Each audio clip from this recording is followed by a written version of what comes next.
Кече эле баштап аткандай болду элек, мына 3 күн тез эле өтүп кетти.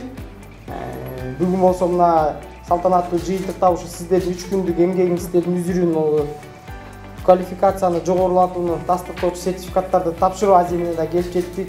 Мен биринчиден баарыңыздарга ушул убактыңыздарды бөлүп 3 күн бою кечикпестен ушул жерге келип, аягына чейин отуруп, билим алып, кызыккан суроолоруңуздарды берип, бир активдүү катышып бергениңиздер үчүн өзүмдүн атыма, биздин бирикменин атынан жана бирикмебиздин негиздөөчүсү Жогорку Кеңештин депутаты Чойбеке Бактыбек Каныбековичтин атынан ыраазычылык билдирем.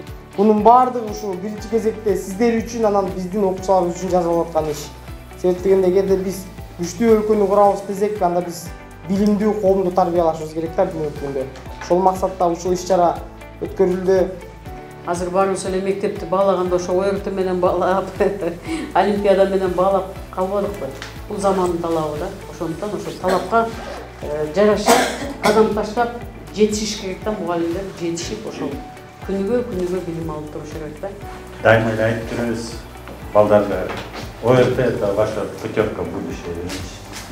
Ошо балдарга жаркын жол көрсөтүп, жакшы билим, татыктуу билим берсек, балдардын баардыгы эле жакшы ОРТ тапшырам деген ою болот. Бирок мүмкүнчүлүгү аз болот. Мына мен ойлойм, мына окуунун артында мүмкүнчүлүгү көп, буюрса жакшы көрсөткүчтөрдү көрсөтөт балдарыбыз.